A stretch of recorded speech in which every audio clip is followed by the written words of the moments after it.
14장.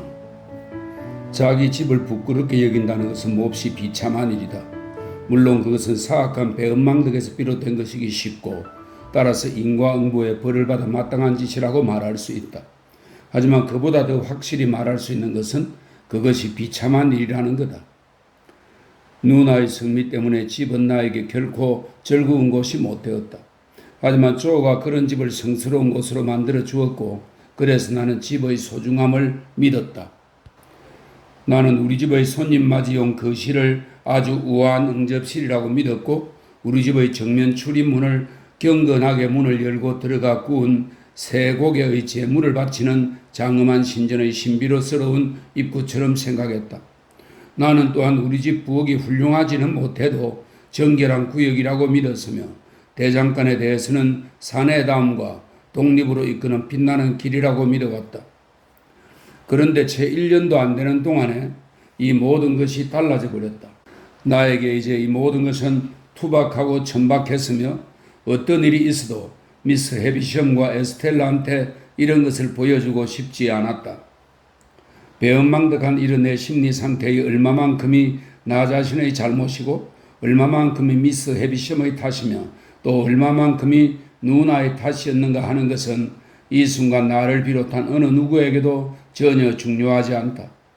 문제는 나에게 변화가 일어났고 그래서 일이 그렇게 되었다는 사실이다. 잘 되었든 잘못되었든 변명의 여지가 있든 없든 일은 그렇게 되어버린 것이다. 이전에는 내가 마침내 조의 도제가 되어 셔츠 소매를 걷어올리고 대장간으로 들어갈 수 있게 되면 자랑스럽고 행복할 것처럼 보였다. 그런데 이제 그것이 현실로 닥쳐오자 잘게 부서진 석탄재로 먼지 투성이가 되었다는 느낌과 대장간에 모르는 깃털에 불과하게 여겨질 만큼 무거운 돌이 내 매일매일의 삶을 짓누르고 있다는 느낌밖에 없었다. 훗날 인생을 살아가면서 나에게는 대부분의 사람들도 마찬가지라고 생각하는데 한동안 인생의 모든 재미와 낭만 위에 두꺼운 장막이 내리덮쳐서 지루한 인고의 삶을 제외하고는 모든 것이 나에게서 영원히 차단되어 버린 것처럼 느껴지던 때들이 있었다. 그런데 조의 도제라는 새로운 길에 들어섬으로써 내 눈앞에 똑바로 펼쳐진 인생 행로를 보았던 이때만큼 그 장막이 무겁고 막막하게 내리덮친 적은 결코 없었다. 내 도제 기간의 후반부였다고 기억하는 시절 어둠이 내리덮이는 일요일 저녁 무렵이면 나는 교회 마당 주변을 서성거리곤 했다. 그러면서 내 장래의 전망과 바람 부는 섭지 풍경을 비교하여 둘 다 얼마나 평평하고 낮은가, 그리고 둘 다 참으로 무명의 길과 어두운 안개와 바다만이 이어지는구나 하고 생각하며 둘 사이에 비슷한 점을 찾아내곤 했다. 도제로 처음 일을 시작하던 날부터 이미 나는 이런 훗날의 우울함을 거의 똑같이 느꼈다. 하지만 지금도 기쁘게 기억하는 것은 도제 계약이 지속되는 동안 내가 그런 불만을 조에게 한마디도 번긋하지 않았다는 사실이다. 이것은 그 시절과 관련해서 내가 나 자신에 대해 기쁘게 기억하는 거의 유일한 사항이다. 왜냐하면 비록 내가 앞으로 덧붙여 이야기하는 것이 거기에 포함되는 내용이라 할지라도 내가 말하는 그 모든 것의 공로는 바로 조에게 있기 때문이다. 내가 도망쳐 군인이나 선원이 되지 않았던 것은 내가 충실해서가 아니라 오로지 조가 나를 충실하게 대해줬기 때문이다. 또 전혀 마음이 내키지 않았어도 내가 그런대로 열심히 일을 했던 것은 나에게 강한 근면성이 있어서가 아니라 오로지 조가 보여준 강한 근면성 때문이었다. 온화하고 심성이 정직하며 자신의 의무를 다하는 어떤 한 사람의 영향력이 이 세상에서 얼마나 멀리까지 미치는지를 아는 것은 가능하지 않다. 하지만 그 사람의 영향력이 바로 내 곁을 지나칠 때 나 자신이 어떻게 영향을 받았는가를 아는 것은 아주 가능한 일이다. 내 도제 생활과 관련하여 무언가 좋게 여길 만한 점이 조금이라도 있다면 그것은 순박하고 만족하며 사는 조에게서 비롯된 것이지 갈망과 불만에 가득 차서 들떠있기만 했던 나에게서 비롯된 것이 결코 아니라는 사실을 나는 분명히 잘 알고 있다. 내가 원하는 것이 무엇이었는지 누가 말할 수 있으랴. 나라고 어떻게 그 당시 결코 몰랐던 것을 이제 와서 말할 수 있으랴. 내가 두려워했던 것은 어느 운 나쁜 날 내가 가장 더럽고 천박한 모습을 하고 있는 순간 문득 눈을 들어 에스텔르가 대장간의 나무 창문 한쪽을 통해 나를 들여다보고 있는 것을 발견하게 되는 일이었다. 나는 머지않아 그녀가 시커먼 얼굴과 손을 한 채로 맡은 일 가운데 제일로 미천한 작업을 하고 있는 내 모습을 찾아낼 것이며 그런 나를 보고는 덕이 만만해하며 멸시의 시선을 던지리라는 두려움에 늘 사로잡혀 있었다. 종종 날이 어두워진 뒤 조를 위해 풀무지를 하면서 그와 함께 올드 클램 노래를 부르고 있을 때면 그래서 미스 해비심의 집에서 이 노래를 부르곤 했다는 생각과 함께 자연스레 에스텔러의 얼굴과 바람에 나부끼는 그녀의 아름다운 머리카락과 나를 경멸하는 그녀의 두 눈을 불길 속에서 떠올리게 되곤 할 때쯤 그럴 때면 나는 자주 캄캄해서 시커먼 판자처럼 보이는 대장간 벽의 창문을 바라보곤 했고 그때마다 그녀가 막 얼굴을 떼며 창문 뒤로 물러서는 것을 보았다는 착각과 함께 마침내 그녀가 나를 보러 왔구나 하고 믿곤 했다.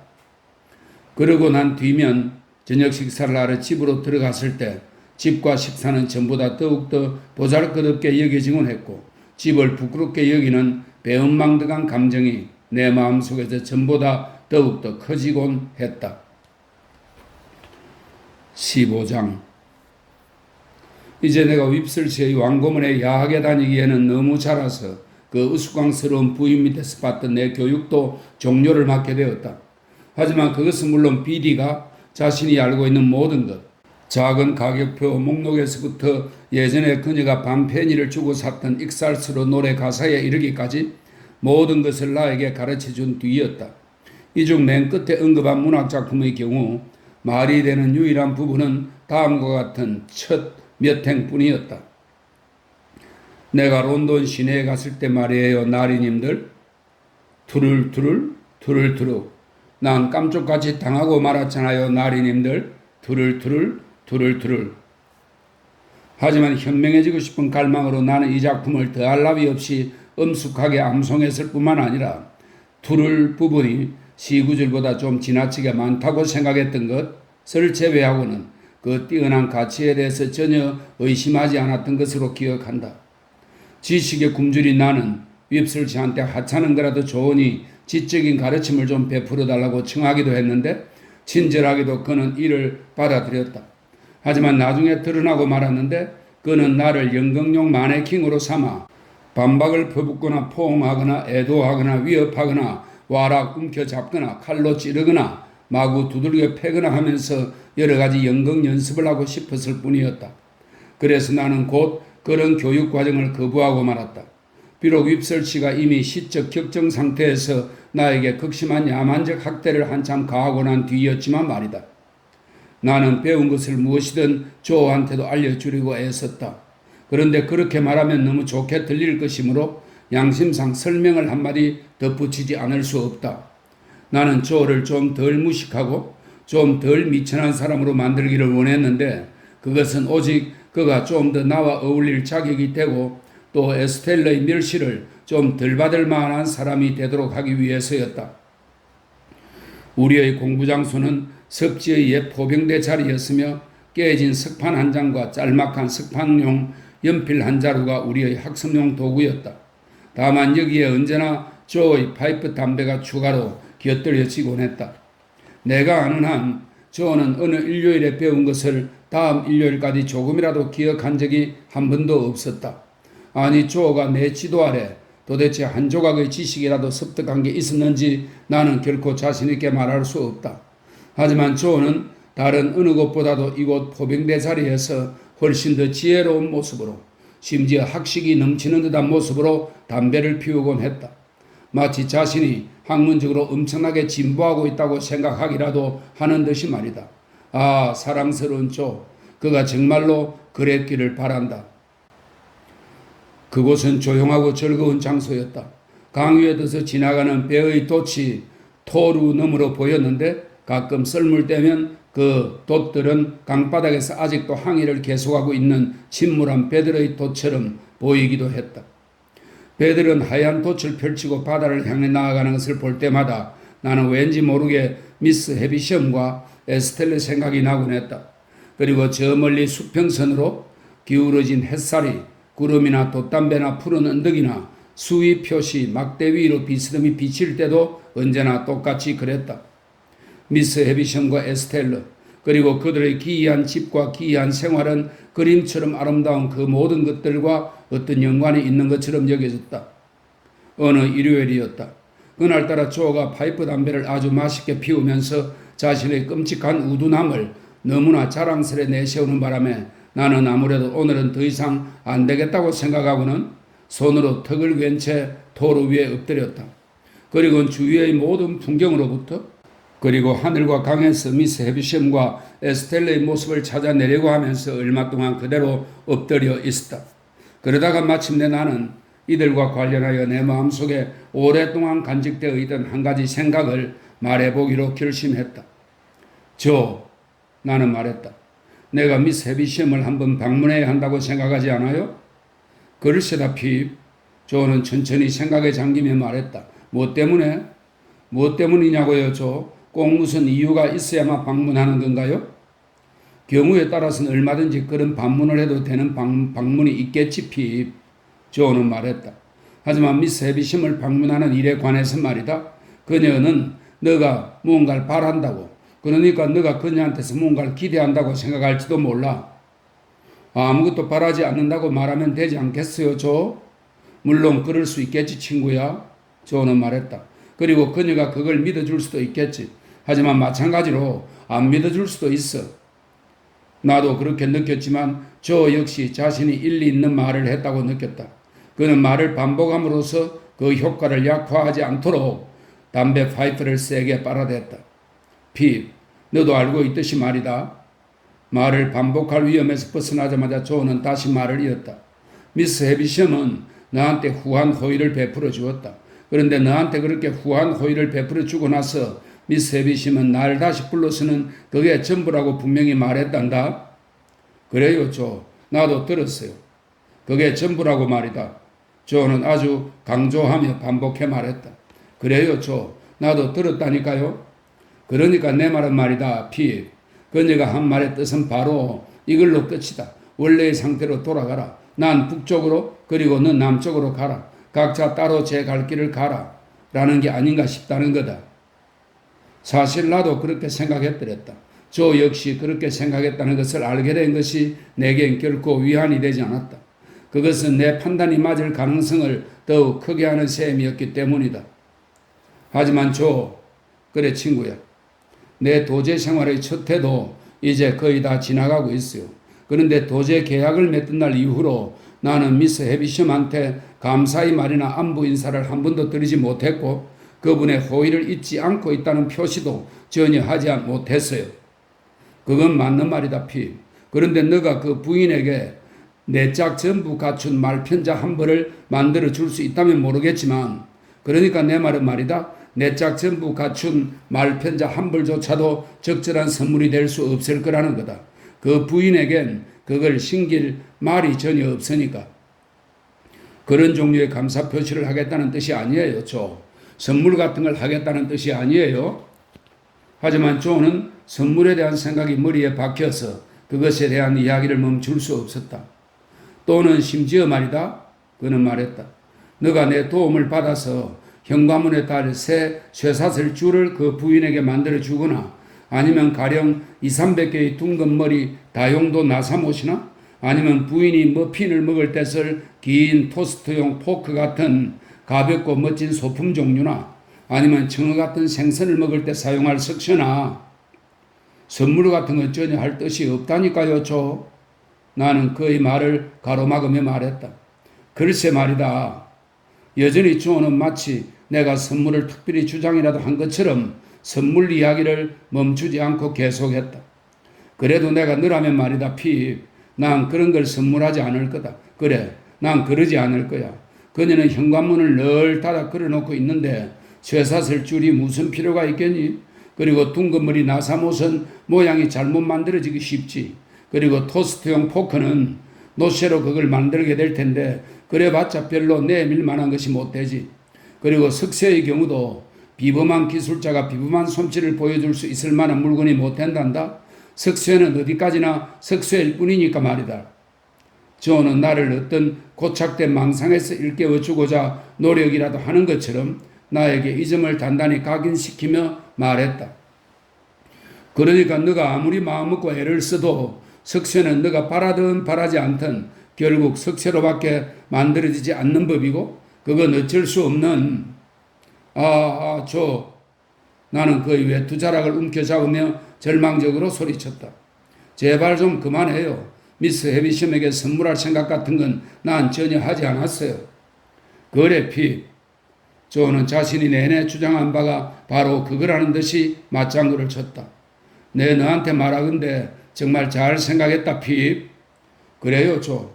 하지만 내가 하고 싶은 말은 그러니까 요즘 대장간들이 다소 한가한 편이니 매부가 매일 나에게 반나절의 휴가를 준다면 읍내에 가서 미스 S 해비섬을 한번 찾아볼까 생각한다는 것이에요. 그 부인의 이름은 조는 진지한 얼굴로 말했다. S 해비섬이 아닐 텐데 피 그녀가 세례를 새로 받지 않는 한 말이다. 맞아요 조. 나도 알아요. 말이 잘못 나온 것뿐이에요. 어쨌든 제 생각에 대해 어떻게 생각하세요 조?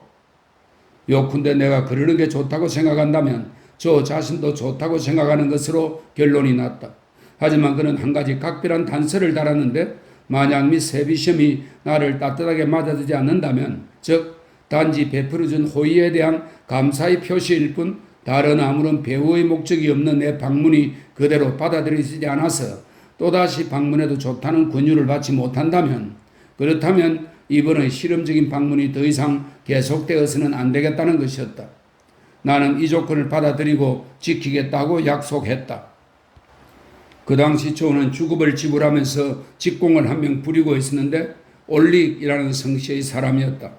그는 돌지라는 도저히 있을 수 없는 이름을 자신의 세례명이라고 주장했는데 그가 몹시 완고한 성격의 사내였다는 점에서 나는 그가 그 사항에 관해 어떤 잘못된 착각에 빠져서 그런 것이 아니라 마을 사람들의 지적 능력에 대한 고의적인 모욕으로서 터무니없는 그 이름을 억지로 들이댄 것이라고 믿는다. 어깨가 떡 벌어지고 수족이 유연한 그는 가무잡잡한 얼굴에 힘이 아주 장사인 사내로 결코 급히 서두르는 법이 없이 구부정한 자세로 언제나 어슬렁어슬렁 돌아다녔다. 대장간에 올 때조차도 그는 전혀 일하러 온 것처럼 보이지 않고 그저 어쩌다 들른 것처럼 구부정하니 어슬렁어슬렁 들어왔다. 그리고 점심을 먹으러 3명의 술친구에 가거나 저녁에 일을 끝내고 돌아갈 때 역시 구부정한 자세로 어슬렁어슬렁 걸어 나가는데 마치 가인이나 방랑하는 유대인처럼 자신이 어디로 가고 있는지 전혀 모르고 또다시 돌아올 생각도 전혀 없는 듯한 모양이었다. 그는 저밖 섭지에 있는 수문지기의 집에서 하숙을 했으며 일하는 날에는 점심 꾸러미를 목에 느슨하게 묶어 매단 뒤 등에다 달랑달랑 늘어뜨린 채 두 손은 양 호주머니에 집어넣고는 자신의 은둔처에서 어슬렁어슬렁 걸어 나왔다. 그리고 일요일에는 대체로 하루 종일 수문 위에 누워있거나 볏집갈이나 흙강 같은 데에 기대어 서 있었다. 그는 항상 구부정한 자세로 시선을 땅에다 둔 채 어슬렁어슬렁 돌아다녔다. 그러다가 누가 부르거나 혹은 다른 일로 시선을 들어야 할 필요가 있을 때면 반쯤은 붕괴하는 듯하고 반쯤은 당혹스러워하는 태도로 쳐다보았는데 마치 자신에게 아무 생각이 없다는 게 좀 이상하고 모욕적인 사실이라는 것 밖에는 아무 생각이 없는 듯한 표정이었다. 뿌르툼한 이 직공은 나를 전혀 좋아하지 않았다. 내가 아주 작고 소심한 아이였을 때 그는 나로 하여금 깜깜한 대장간 한 구석에 악마가 살고 있는데 자신은 그 악마를 잘 알고 있다고 믿게 했다. 그는 또한 7년에 한 번씩 살아있는 소년으로 대장간 불을 지피는 것이 꼭 필요한데 내가 바로 그 땔감이 될 수 있다고 말하기도 했다. 나중에 내가 조의 도제가 되었을 때 올릭은 아마도 내가 자신을 밀어낼 거라는 의심을 더욱 확실히 품었던 것 같다. 그래서인지 어쨌든 그는 더더욱 나를 좋아하지 않았다. 그가 어떤 말이나 행동으로 나에 대한 적대감을 공공연하게 드러낸 것은 아니었다. 내가 눈치챈 것은 그저 그가 항상 내 쪽으로 불꽃을 보낸다는 것과 내가 올드 클램을 부를 때마다 박자가 틀리게 끼어들곤 한다는 것 정도였다. 다음 날 반나절 휴가 주기로 한 것을 내가 조에게 상기시켰을 때 돌치 올릭도 대장간에서 함께 일하고 있었다. 그는 그 순간에는 아무 말도 하지 않았다. 그와 조가 막 뜨거운 쇳덩어리 하나를 둘 사이에 가져다 놓은 참이었고 나도 풀무지를 하는 중이었기 때문이다. 하지만 얼마 지나지 않아 그는 해무에 몸을 기대고 서더니 입을 열었다. 보세요 주인님, 우리 둘 중 한 사람만 총애하려는 것은 아니겠죠? 꼬마 피백에 반나절 휴가를 줄 거라면 이 올릭 영감한테도 똑같은 대우를 해주셔야지요. 내가 기억하기로 그때 그의 나이는 25살가량이었다.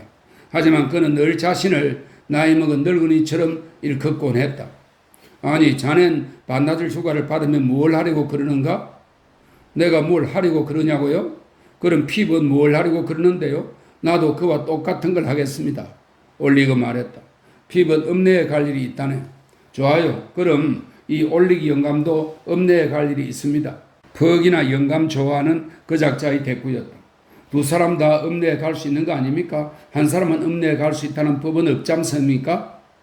그렇게 화낼 것까지는 없네. 조가 말했다. 그거야 내가 내고 싶으면 내는 거지요. 올릭은 으르렁대며 대꾸했다. 누군 팔자 좋게 읍내에 놀러가고 뭐냐 말이야. 자 보세요 주인님. 이 대장간에서 편애는 안 됩니다. 남자답게 구세요. 주인인 조가 직공의 기분이 좋아질 때까지 그 문제에 대해 논하기를 거절하자 올릭은 화덕으로 달려들었다. 그리고 시뻘겋게 달궈진 세막대기를 하나 끄집어내더니 마치 내 몸을 관통하여 찔러버릴 듯이 그걸 들고 나를 향해 돌진했다. 그리고 그것을 내 머리 주위로 휙휙 휘둘러 대더니 모루 위에 내려놓고 햄으로 쾅쾅 쳐대기 시작했다.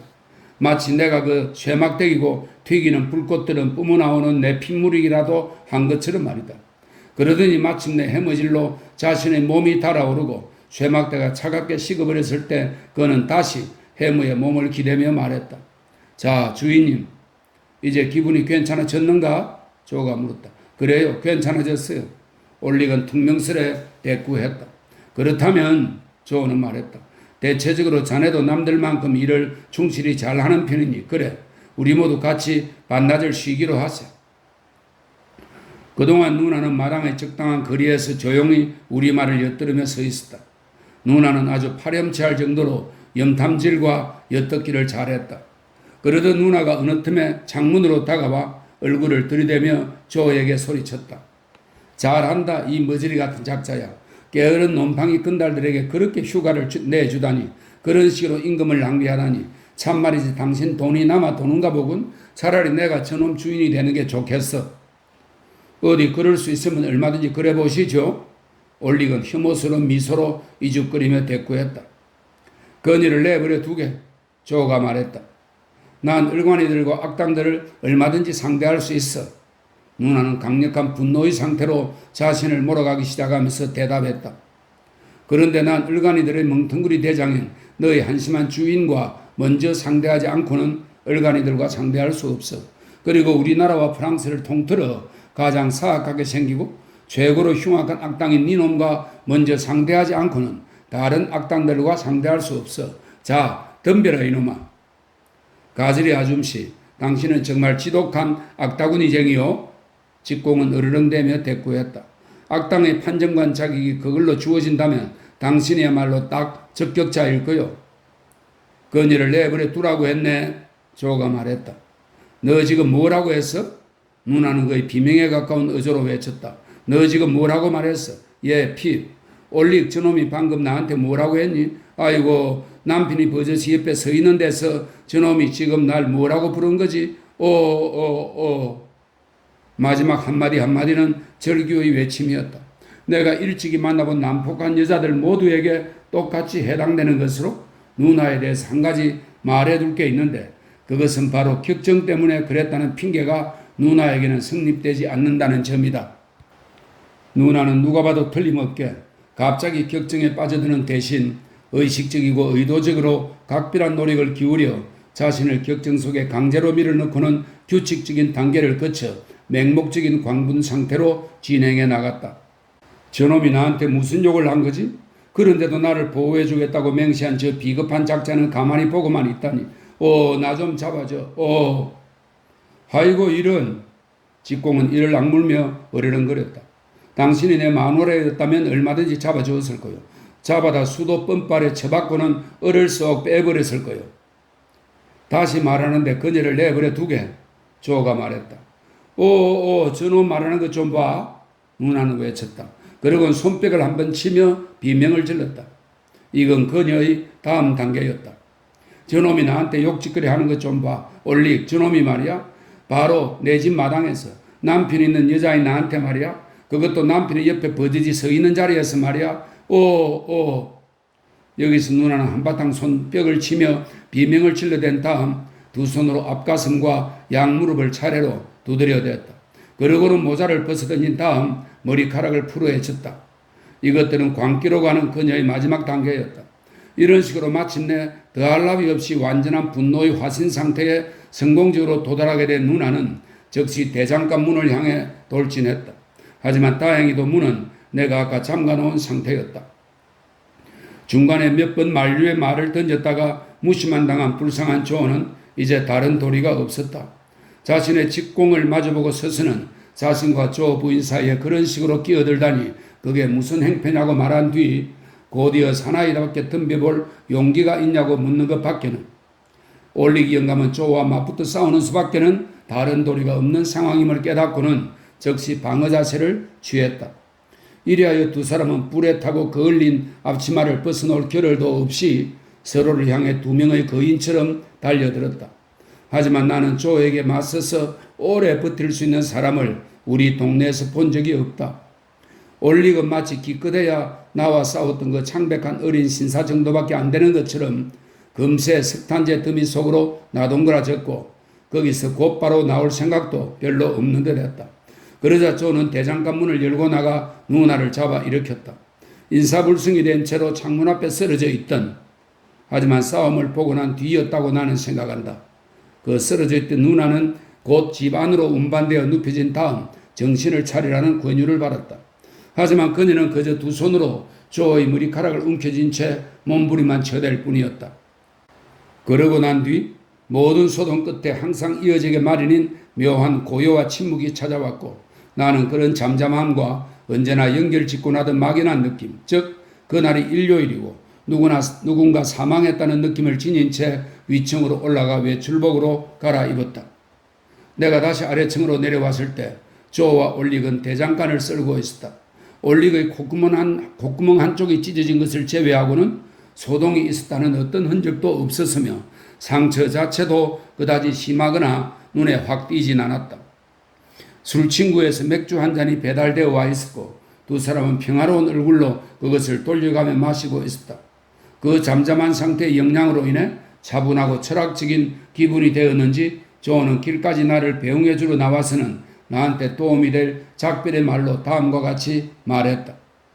길길이 날뛰기도 하다가 핍, 길길이 날뛰지 않기도 하다가 핍. 인생이란 바로 그런 것이란다.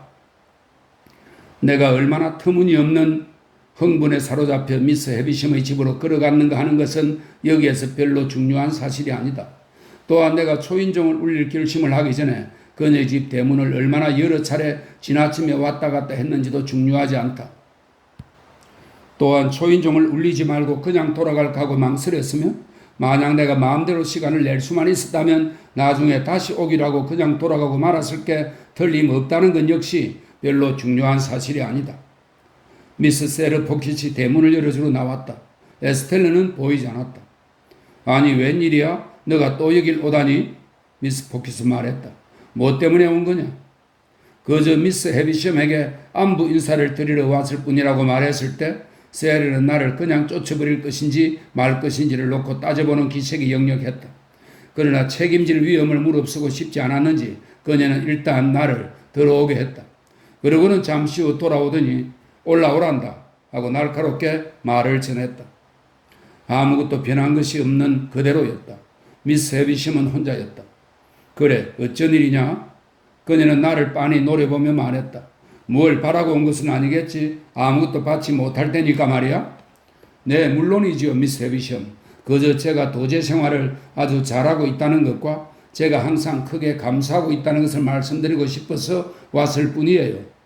그래 그만 됐다.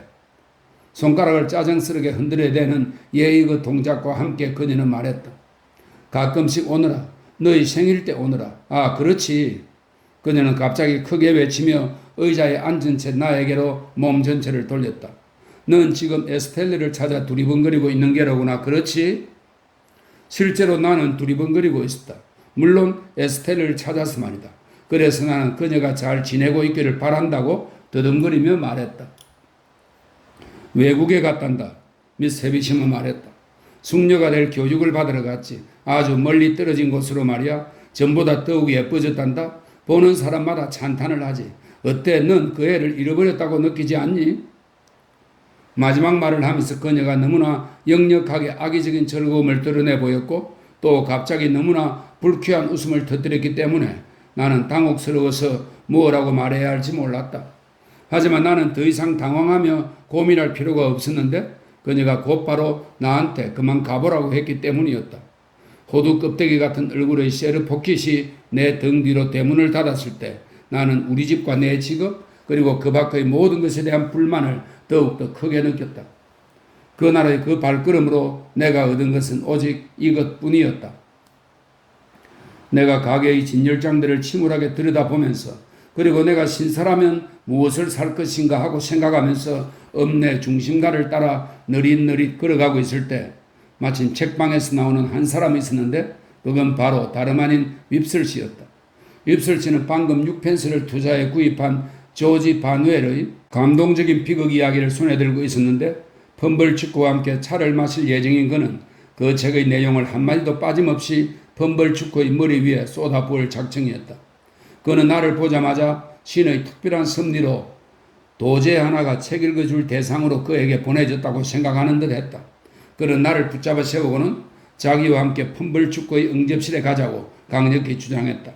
그대로 집에 가봤자 비참한 기분일 뿐이라는 걸 잘 알고 있는데다가 또 밤길이 어둡고 황량하므로 누구라도 동행이 있는 것이 그나마 나을 것이라고 생각한 나는 그다지 큰 저항을 하지 않았다. 그 결과 가게들과 길거리에 막 불이 밝혀지기 시작할 무렵 우리 두 사람은 펌벌축구의 집에 함께 들어섰다. 조지 바넬의 이야기를 다룬 다른 공연에 참여한 적이 전혀 없으므로 나는 그것을 공연하는 데 보통 얼마나 걸리는지 알지 못한다. 하지만 그날 저녁의 경우 9시 30분이 넘도록 계속되었다는 것을 잘 기억하고 있다. 특히 뉴게이트 감옥 장면을 시작했을 때 윕슬씨가 교수형 장면에 결코 도달하지 못할 거라고 생각했던 것을 잘 기억하고 있다. 그만큼 주인공은 자신의 수치스러운 생애 중 그 부분에서 특히 더 느리게 진행했던 것이다. 나는 주인공이 자신의 인생 행로가 시작된 이래로 계속해서 인생의 잎을 하나하나 떨어뜨리면서 영락의 길을 쭉 걸었는데도 마치 그러지 않은 것처럼 자신의 인생이 꽃을 다 피우기도 전에 꺾여버리고 말았다고 불평하는 것은 좀 지나치다고 생각했다. 하지만 이것은 단지 길이와 지루함의 문제일 뿐이었다. 나를 정말로 고통스럽게 만든 것은 그 이야기의 사건 전체가 아무 죄도 저지르지 않은 나 자신의 짓인 것처럼 간주되었다는 사실이다. 바누엘이 잘못된 길을 가기 시작했을 때 단언하건대 나는 꼼짝없이 깊은 죄책감을 느껴야 했다. 펌벌축구가 분노에 찬 시선으로 내가 바로 그 잘못을 저지른 것처럼 몹시 노려보았기 때문이다. 윕슬씨 역시 나를 최악의 모습으로 보이게 하고자 수고를 아끼지 않았다. 나는 흉포한 동시에 찔찔 짜대는 인물로 묘사되는 한편 참작의 여지가 조금도 없는 상황에서 삼촌을 살해하는 존재로 만들어졌다. 밀루드는 어떤 상황에서도 나를 굴복시켜 그녀의 말에 따르게 했고 반면 내 주인의 딸은 완전히 편집광적으로 나를 끔찍히 염려해 주는 것으로 묘사되었다. 운명의 날 아침 급에 질려 헐떡대며 질질 끌던 내 행위에 대해 내가 말할 수 있는 것은 오직 그것이 내 성격의 전체적인 유약함에 딱 들어맞는다는 것뿐이었다. 다행히도 나는 마침내 교수형을 당했고 윕슬은 책을 덮었다. 하지만 그런 뒤까지도 펌벌축구는 나를 계속 노려보며 앉아서는 고개를 가로저으며 교훈으로 삼거라, 교훈으로 삼아 라고 말했다. 마치 내가 가까운 친척 하나를 설득해 내 은인으로 만들 수만 있다면 그 어리석은 사람을 살해할 마음을 품고 있다는 것이 널리 알려진 사실인 것처럼 말이다. 모든 것이 끝나고 내가 휩쓸치와 함께 귀갓길에 올랐을 때는 아주 깜깜한 밤이었다. 읍내를 벗어나서부터는 안개가 짙게 끼어 있었다. 안개는 축축하고 자욱하게 내려앉았다. 유료 도로 표시등은 흐릿해져서 보통 때와는 아주 다른 위치에 있는 것처럼 보였고 그것이 비추는 빛은 안개에 덮인 고체 물질처럼 보였다. 우리가 이런 것들에 주목하면서 안개가 어떻게 섭지의 한 방면에서 부는 바람의 변화로 인해 발생하는 것에 대해 이야기하고 있을 때였다. 우리는 도로 통행시의 징수소를 바람막이로 삼아 그 앞에 구부정하니 서 있는 한 사람과 마주쳤다. 어이, 우리는 걸음을 멈추며 말했다. 거기 올릭 아닌가? 그는 구부정한 자세로 걸어나오며 대답했다. 혹시라도 동행이 생기지 않을까 해서 잠시 기다리던 참이었어. 좀 늦었군요. 내가 말했다. 그래서 너도 늦었잖아. 능히 올릭다운 대꾸였다. 우리 말일세. 아까 그 바넬 공연으로 기분이 한껏 고양되어 있는 윕슬 씨가 말했다. 우리 말일세 올릭군. 지적인 저녁 시간을 한바탕 즐기고 오는 길이라네. 그것에 대해 아무 할 말도 없다는 듯이 올릭 영감은 그저 한번 투덜거리고 말았으며 우리는 곧 함께 계속해서 걸어갔다. 잠시 후 나는 올릭에게 반나절의 휴가를 읍내를 돌아다니며 보냈냐고 물었다. 그래, 반나절 전부 거기서 보냈다. 그는 대답했다. 너희 뒤를 따라 읍내로 왔지. 너를 보지 못했지만 틀림없이 너가 도착한 바로 뒤에 나도 도착했을 거다. 그런데 말이다. 대포가 또 발사되고 있다. 감옥선에서요? 나는 말했다. 그래. 까마귀 몇 마리가 세상을 탈출한 거지. 어두워진 뒤로 대포 소리가 계속 들려오더군. 이제 곧 너도 듣게 될 거다. 실제로 우리가 몇 미터 걸어가지 않았을 때 쾅 하는 그 귀에 익은 대포 소리가 저쪽에서 들려왔다. 안개로 인해 둔탁해진 그 소리는 강옆의 낮은 지대를 타고 무겁게 울려 퍼졌는데 마치 도망 죄수들을 위협하며 추적하고 있는 듯이 들렸다. 도망치기 딱 좋은 밤이군. 올릭이 말했다. 날아간 까마귀들을 어떻게 잡아들여야 할지 오늘 밤 꽤나 난감해야겠군. 이 화제는 나에게 무언가 연상시키는 것이 있었다. 그래서 나는 말없이 그것에 대해 생각하며 걸어갔다. 윕슬 씨는 그냥 저녁에 읽은 비극의 배반당한 삼촌으로 돌아가 그가 캠프웰에 있는 자신의 정원에서 명상하는 대목을 큰 소리로 암송하기 시작했다. 올릭은 양손을 호주머니에 넣은 채 내 옆에서 무거운 발걸음으로 구부정하게 걸어갔다. 몹시 캄캄하고 매우 축축하며 아주 질척거리는 밤이었고 그런 밤길을 따라 우리는 철벅철벅 걸어갔다. 이따금씩 탈옥을 알리는 대포 소리가 우리 귀를 때렸고 그 소리는 다시 강변을 따라 어물하게 울려 퍼져나갔다. 나는 혼자만의 생각에 잠긴 채 아무 말 없이 걸었다. 윕슬 씨는 캠프웰에서 선하고 다정하게 죽었고 보스워스 들판에서는 더할 나위 없이 장렬하게 전사했으며 클래스턴버리에서는 극심한 고통 속에서 사망했다. 한편 올릭은 가끔씩 때리고 쳐라 때리고 쳐 올드 클램 쨍그랑 소리도 좋구나 건장한 올드 클램 하고 두틀대듯 흥얼거리곤 했다. 내 생각에 그는 술을 마신 것 같았지만 술에 취한 상태는 아니었다. 이런 식으로 우리는 마을에 도착했다. 마을로 가기 위해 우리가 택한 길은 3명의 술친구를 지나가게 되어 있었는데 놀랍게도 그것은 밤 11시인데도 아직 소란스러운 상태였다. 가게문이 활짝 열어 젖혀져 있었고 평소와는 달리 여기저기 켜진 등불이 급하게 들어 올려졌다가 내려놓아지곤 했다. 윕슬 씨가 무슨 일인지 물어보러 잠시 안으로 들어갔다. 하지만 그는 곧 굉장히 급한 걸음으로 달려 나왔다. 핏, 너희 집에 말이다. 그는 걸음을 멈추지 않고 말했다. 무슨 사고가 났단다. 어서 달려가자. 무슨 일인데요? 나는 그의 뒤를 바짝 쫓아가며 물었다. 올릭 역시 뒤처지지 않고 나와 나란히 달려갔다. 나도 잘은 모르겠다만 저 가지리가 나가고 없을 때 너희 집에 강도가 들었던 것 같다. 아마 도망 죄수들의 짓인 듯하다. 그리고 누군가가 공격을 당해서 다쳤다는구나. 우리는 더 이상 이야기를 나눌 수 없을 만큼 아주 빠른 속도로 달려갔다. 우리 집 부엌에 들었을 때까지 한 번도 멈추지 않았다. 부엌은 사람들로 가득 차 있었다. 마을 사람 전체가 부엌과 마당에 모여 있었다. 의사가 와 있었고 조도 있었으며 한 무리의 부인네들이 부엌 바닥 한가운데 주변에 모여 있었다. 하리르치 서성거리며 구경하던 마을 사람들은 나를 보자 뒤로 물러섰는데 다음 순간 내가 발견한 것은 바로 누나의 모습. 난로불을 향해 얼굴을 돌리고 있을 때 정체를 알 수 없는 누군가에게 뒤통수를 크게 가격당하고 쓰러진, 그래서 맨 마룻바닥에 아무 감각도 없이 꼼짝 않고 누워있는, 이제 조의 아내로 살아있는 동안 다시는 결코 길길이 날뛰지 못할 운명이 된 누나의 모습이었다.